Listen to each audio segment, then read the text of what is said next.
Hi friends. So I'm just about ready to get some ground beef going for some slow cooker shepherd's pie. Um, and I picked up this extra lean ground beef in the bulk pack for this recipe because it's cheaper. So I bet you most of you do this too. And if you're not, you really should be because it's way more cost effective. So what we're going to do is I'm going to show you how I'm measuring off 2 pounds of this for our recipe, and then the rest of it, what I'll do is I will put it in a freezer bag and just throw it in the freezer for next time, or for maybe when I need a little bit of ground beef for a recipe. So let's do this. So like I said, I'm using my Rockcrok Slowcooker today for the recipe, and I have my Pampered Chef digital scale here. So I'm going to put this Rockcrok on here. This is our Dutch oven version, and as you can see, it is reading at 5 pounds and 4.7 ounces. So that's great. So that's what we need. I'm gonna fall here. Sorry. Oh, there we go. But we need to have 2 pounds of ground beef. So what we're gonna do is hit our tare button, which will reset the whole thing back to 0. And then we'll be able to scoop out the ground beef that we need until it reads at 2 pounds. So to be honest, I don't know how I ever lived without a weigh scale. This one is unlike any of the other ones that I've seen previously, because you do have the ability to flip a little lever below the scale to read pounds and ounces or grams. So here we go, just scooping out some ground beef. There we have 7 ounces. And we have 15 ounces. I use this, you know where this is really neat? When you're baking, if you're measuring large amounts of flour. Like, you know, flour is not exactly the easiest or funnest thing to measure out. So that makes it very easy and very time saving. Okay, 1 pound, 5 ounces. 1 pound, 7 ounces, 9. 1 pound, 10.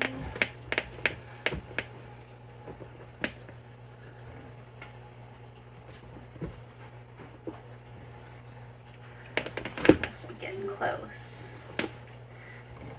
There we go.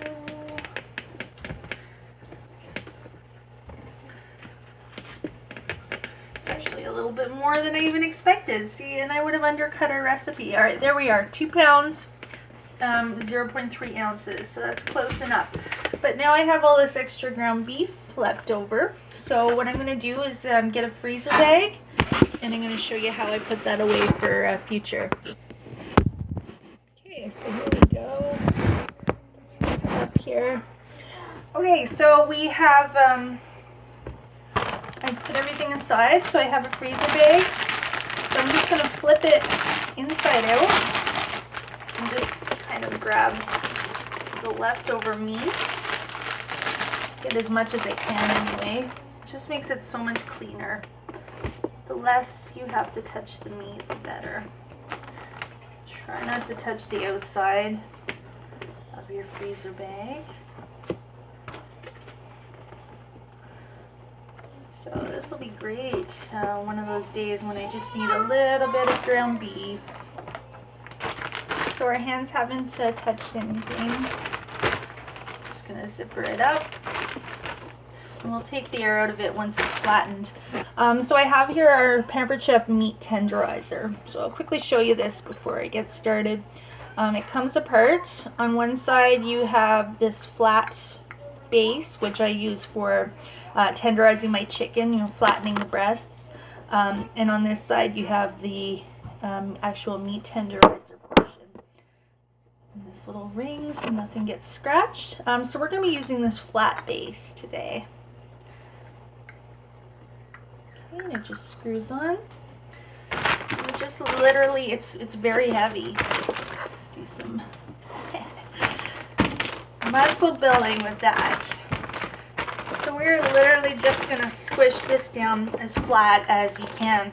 So why that is helpful is when you're pulling it out of your freezer to thaw, it's going to thaw in so much less time than it would if it was just a big clump of meat. So, and it stores nice. I mean, you can throw a couple of these on top of each other. It's gonna be awesome. Alrighty. So there you go. You could label it on the date that you package this meat, but this will keep for a few months anyway. And to be honest, meat just doesn't last that long in our house. I'm always pulling it out and going through our stock regularly. And now that it's flattened, we can just readjust our seal here to make sure as much air is out as possible. And really, when we flattened it, we kind of did that job anyway because it wasn't quite locked. So there you have it. That's our meat. We'll throw that in the freezer. And now I'm going to just quickly show you what we're doing here with our Rockcrok Slowcooker. So for our Shepards Pie mixture here, we're going to just cook this right in the Rockcrok on the stove top. And then when we're done, I'm going to throw the entire thing in our slow cooker base. That's designed for the Rockcrok Dutch oven and the everyday pan. It just sits on there, low, high, warm setting. Fantastic. Best thing ever. I love this thing. No more dirtying us to pans. Have a super fantastic day, my friends. See you later.